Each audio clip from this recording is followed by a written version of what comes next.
TP3.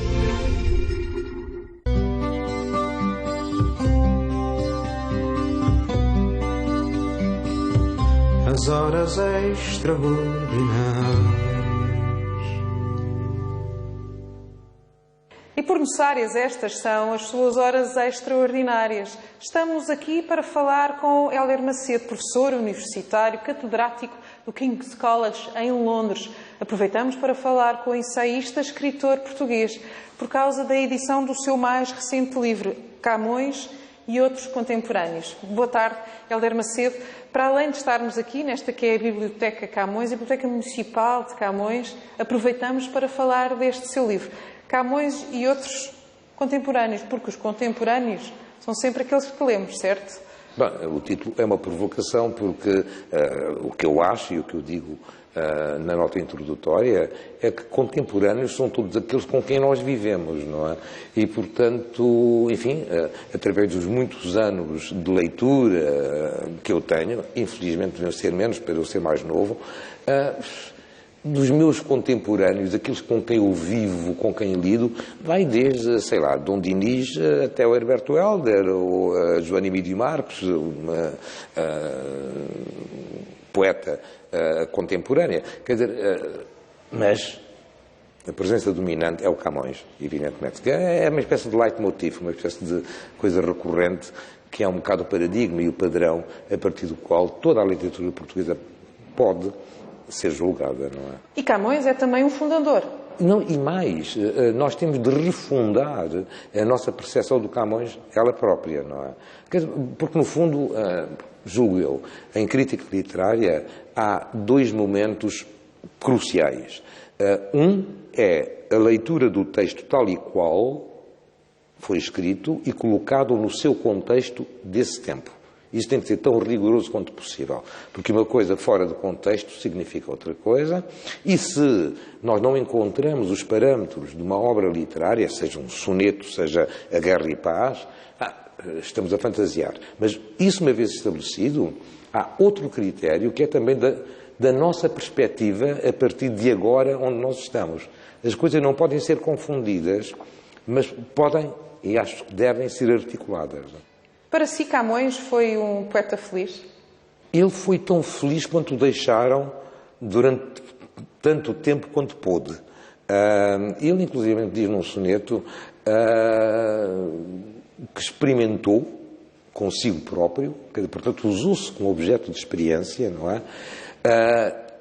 Só por ver que coisa era viver ledo. Ou seja, só para ver que coisa é ser feliz.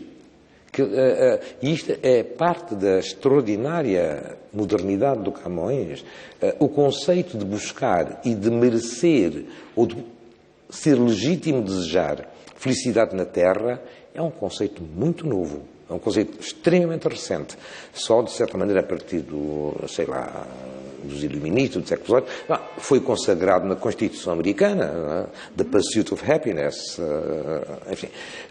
Mas o Camões formula isso, porque, pelo menos na tradição ocidental, a ideia é que, dentro do cristianismo, como era aplicado, quanto mais infeliz for aqui, mais depressa chegamos ao paraíso. Exatamente, e mais se merece o paraíso. O Camões inverteu tudo isso. Ele procurou a felicidade na Terra e experimentou, que é outro conceito, experimentou consigo próprio. E por isso até foi para o degredo. Por isso até lixou-se várias vezes, não é? O homem foi preso várias vezes, que se saiba, pelo menos 2, possivelmente 4, não se sabe. Portou-se mal, sem dúvida. Portou-se bem também, com imensa nobreza. É um homem que tomou riscos, não é? Riscos de todo aspecto, que são muito sintomáticos do Portugal daquele tempo. O Camões e nós. O Camões teve a sorte de sair de Portugal antes da grande repressão. E esse mundo que ele ganhou também o ajudou a ser mais poeta? Ele foi o primeiro poeta europeu, o primeiro literato europeu, que teve contacto direto com culturas totalmente diferentes das nossas. As africanas, a Índia, se calhar a China, a Indochina, aquela área toda. Portanto, lidou com a diferença. E afinal, o velho do Restelo não é uma má personagem dos Lusíadas? Pelo contrário, é uma personagem extremamente sensata e que estava em defesa do bem comum do povo.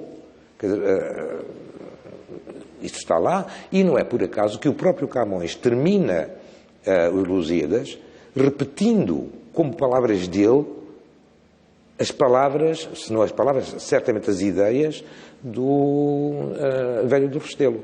Quer dizer, Alcácer Quibir foi um desastre, tudo isso. Mas uma política de ocupação de terra para dar de comer à população local e que ajudasse a criar o desenvolvimento local, não é má ideia em parte nenhuma do mundo, não é? De alguma forma, neste seu livro, há aqui um ensaio, mesmo no final, conta de 8 séculos de literatura, em que... Esta é uma coisa muito longa que me foi encomendada por Oxford. Hélder Macedo também não consegue fugir a essa inevitabilidade que é colocar essa obra de cada um dos poetas e escritores dentro do seu contexto. Mas temos de fazer isso. Social, político e económico. Temos de fazer isso. O que eu tentei fazer, né, essa coisa muito ambiciosa e omissa, sem dúvida, porque há outros nomes que não estão incluídos, é contextualizar e ver também o desenvolvimento da cultura portuguesa ao longo dos séculos, com períodos positivos, períodos negativos, mas sempre relacionado a um contexto histórico, porque sem isso nada funciona. E tivemos sempre grandes escritores. Nós tivemos sempre elites. E um dos grandes problemas de Portugal é que sempre teve elites que, na maior parte dos casos, não faziam uma ligação com o povo comum. Quer dizer, portanto, nós tínhamos uma cultura erudita, sábia, de grandes escritores, noutras áreas talvez não tanto, mas ao mesmo tempo éramos um país de analfabetos. Não é? E isso é trágico. Esse paradigma muda definitivamente com a Revolução 25 de Abril? Esse paradigma começou a mudar um bocadinho com os românticos do Garrett. Depois houve o retrocesso salazarista, de certa maneira, em que a população era mantida na ignorância, no alfabetismo, inclusivamente, quer dizer, se dizia que o povo é uma criança, não se criavam condições para haver uma classe média intelectual, não é? E aí mudou radicalmente, julgo eu, com o 25 de Abril. As pessoas queixam-se que hoje em dia o nível das escolas não é tão bom, não sei o que, não sei o que mais. Eu não aceito isso. Eu acho que quantidade se torna qualidade.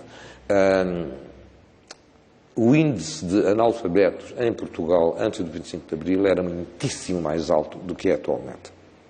Sem dúvida nenhuma. E se as pessoas agora não liem com o espírito de elite e com a erudição as coisas que liam de antes, que leem o que é considerado literatura menor, comecem por aí. Não faz mal. E no contexto em que estamos, tem sentido um novo acordo ortográfico? Quando o Fernando Pessoa escreveu no livro do Desassossego A Minha Pátria é a Língua Portuguesa, era sobre o acordo ortográfico que ele estava a escrever, não era sobre a pátria. Não é?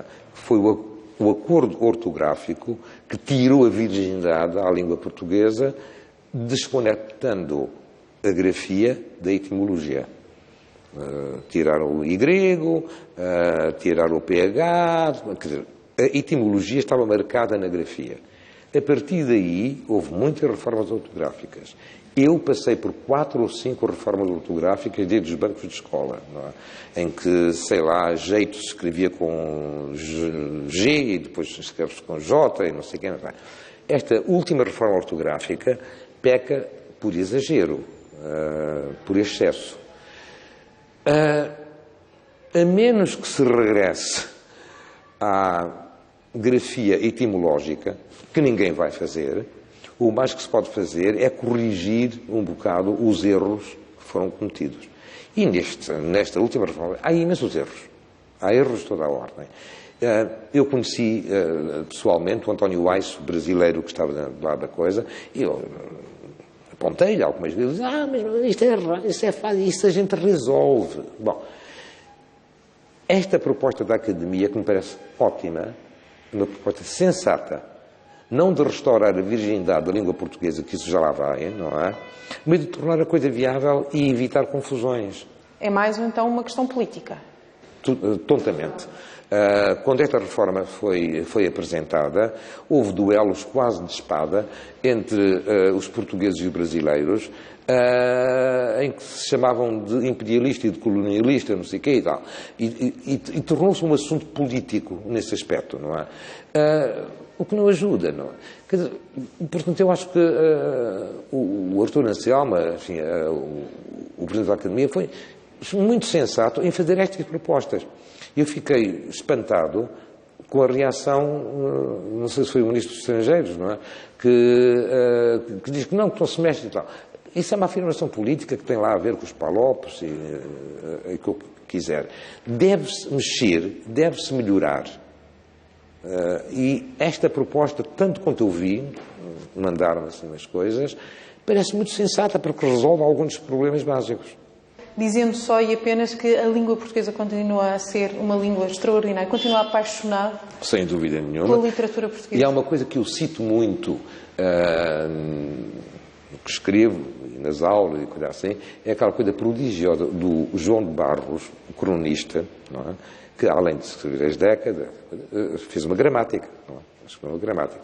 E no prólogo à gramática diz: os padrões, os comércios, não sei o quê, que nós levamos para todo o mundo, isso são coisas que são destruídas pelo tempo, mas a língua não. Bom, e é por aí que nós temos, de facto, o Quinto Império, que não é império, nem é imperial, mas que é a nossa preservação, é através da nossa cultura e da nossa língua. Obrigada, Hélder Macedo, por esta nossa conversa. Um grande prazer falar consigo. Foi um gosto. Olhando também para Hélder Macedo, a partir daquilo que escreve sobre Camões e seus contemporâneos, porque, como diz, contemporâneos são todos aqueles com quem vivemos. A editorial Presença publica este conjunto de ensaios para nos dar conta da história da língua portuguesa, da sua literatura, mas também num olhar crítico, sensato e extraordinário dos nossos poetas. Já sabem, entre a arte e cultura, estas são mesmo as suas, as nossas horas extraordinárias.